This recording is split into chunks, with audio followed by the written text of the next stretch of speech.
HOPPER, the animation film from Germany. Obviously, a little bit, if anybody watches The Wire, a little bit, some little Wire references. The HBO show from a while back. I found myself, as watching it, thinking about, when I think claymation, I think Wallace and Gromit, not, The Wire, for instance. And so I found it a very strange experience watching these people, in this situation. But I think that it was interesting enough that and they definitely understood the story visually. Despite it being claymation, they created a very as realistic as claymation can be, portrayal of the world, and so I enjoyed it. Well, on the one hand, I hope everybody appreciates how much work goes into making something like this. There's a tremendous amount of work to create all the props and the characters and everything. So just a bajillion man hours of work to make that happen. But some of the places where they fall down for me, one, their faces are absolutely stone. There's no expression on the faces at all. The lip sync isn't perfect. I thought the voices sounded like two guys sitting in a booth, and it didn't sound like two guys in a room somewhere. So there were a lot of technical problems with it where it falls short for me. And I didn't care about the characters. What was it Leonard once said that, or Howard said to Leonard, it's not enough to make them move, you have to make us care about them. And I did not care about these people at all.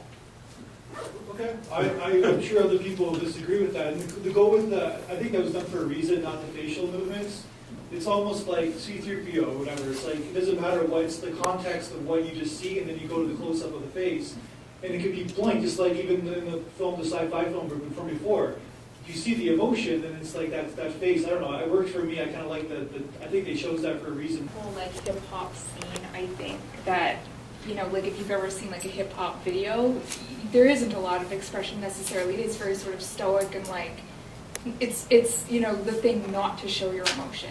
I just want to say the sound design, although like the lip sync was kind of off and bad, but the actual sound design, like the music, was actually really well done. Like the moment when they went from the inside the room to the hallway, that was exceptional.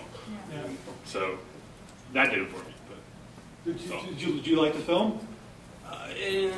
Okay. I mean, they were very economical with the animation. Yeah. Like, I know how hard it is to do claymation. I would never attempt to do anything like that. Like, it would take 3 years of my life, and like, to what end? But, bravo, I guess. I thought the animation was riveting. You just couldn't take your eyes off what was of the scene, And the music, it really added. But here's something that you folks would probably disagree with me. I thought it had parallels to the Hernandez story. Aaron Hernandez. The recent football player, yeah. Exactly. And I said it was, pretty much today's story. Yeah, and I think that these things happen all the time, except that story is sensationalized because it's a famous football player, and that's why it's in the news. And I'm sure these things happen in the inner cities all the time, right? So, yeah, this is kind of one of those films I've never seen before. I've been doing this for a long time. I've seen a lot of short films. It's clay, like you said, clay animation is usually, as a kid, you watch these clay from like children's perspective and see the violence. What did you guys think of the violence? Like, was it just as profound in clay animation as it was in live action, or was it a little bit easier to watch because of the clay animation? I think it's funny in animation. Okay. I think it's hilarious. I love it. I think the opposite. I think I was kind of like emotionally torn by it. Like I don't. What do you like? Yeah, I think that. Yeah, I think it was just as effective.